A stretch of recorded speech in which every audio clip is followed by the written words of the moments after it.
ओम विष्णु विष्णु पुरुष प्रगट्यो एक पाप पुनि सिद्ध करंतो नहीं भूख तिस नींद रयो निराकार निरंतो रूख वृक्ष विश्राम तजी मन ते माया मेड़ी मंडप कोट तजी घर मंदिर छाया मिला सोच विचार अब मन सादा गुरु साचो मिलियो जम्ब श्री कोई सो गुरु जुग जुग और न कोई संभलियो। बोलो गुरु जम्बेश्वर भगवान की जय हो। गुरु महाराज आज शब्द नंबर 56 पर बहुत सुंदर ज्ञान दे रहे हैं और हमारी विश्नोई समाज जागृति मंच पर सभी आदरणीय बहनें बहुत सुंदर बाबा सरलार्थ और ज्ञान दे रही हैं। एक एक शब्द पर बहुत अच्छे तरीके से एक एक शब्द को समझाकर बहुत ही सुंदर और उत्तम ज्ञान दे रहे हैं और हम सभी आदरणीय जन जो भी अपने हमारे साथ जितने भी आदरणीय जन जुड़ते हैं तकरीबन 250 से 300 तक के आदरणीय सदस्य हर रोज़ सुनते हैं गुरु महाराज की वाणी को और हमारी आदरणीय बहनें बहुत ही सुंदर और बाबात बता रही हैं। और आज गुरु जम्बेश्वर भगवान हमें 56 नंबर शब्द में कहते हैं कि कुपातर कुंदान जो दियो जाने ऋण अंधेरी चोर झूम लियो चोर झूम लेकर बाखर चढ़ियो कह जीवड़ाते केने दियो। यहाँ पर गुरु जम्बेश्वर भगवान कुपातर को दिया हुआ दान के बारे में बता रहे हैं कि यहाँ पर जो गुरु महाराज एक शब्द के बारे में बता रहे हैं वो आज गुरु महाराज दान के बारे में कि उत्तम दान क्या है और किसको दान देना चाहिए। और गुरु महाराज यहाँ पर इस शब्द में सुपात्र और कुपात्र की बात कर रहे हैं कि दान है वो सुपात्र को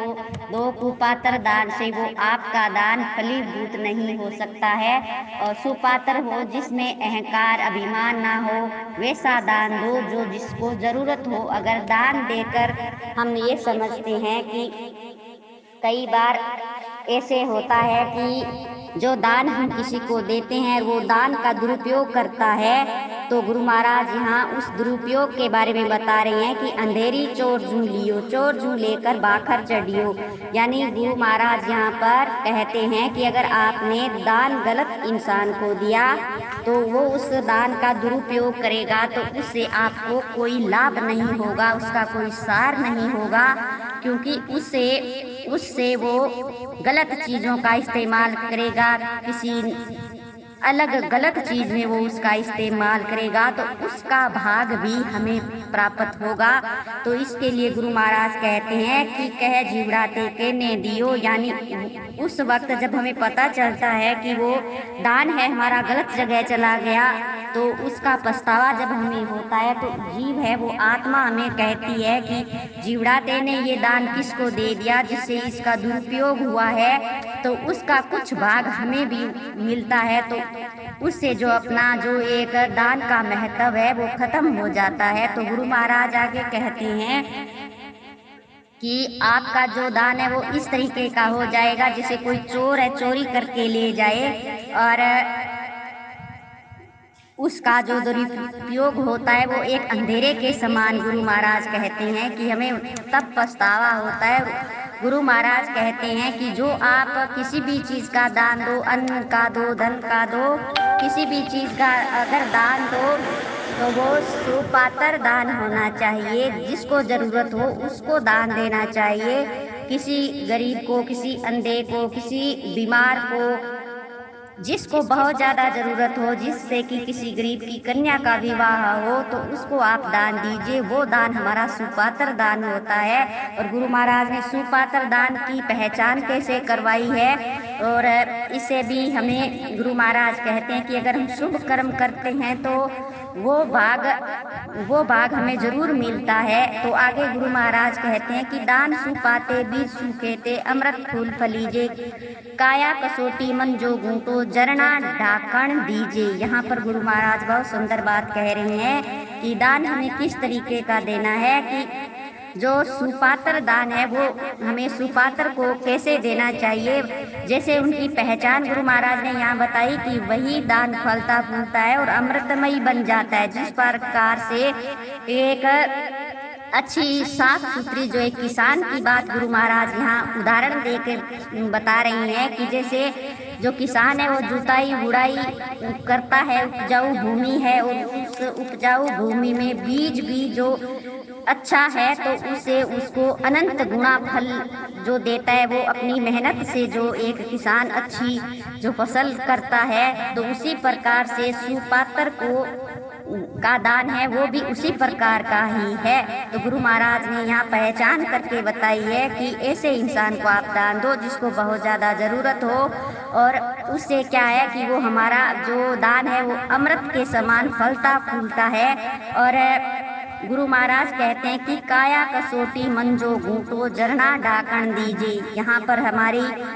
जो अंतरात्मा है, जो अपना मन शुद्ध होता है, उस मन को लेकर हमारे एक अंदर की भावना को गुरु महाराज यहाँ उजागर कर रहे हैं कि जिस सज्जन पुरुष ने अपनी जो काया रूपी जो तपस्या रूपी जो कसौटी पर लगा दी हो, उस कसौटी को जो काया खरी उतरी हो, मन को एकाग्र करके जो ईश्वर ध्यान में आपने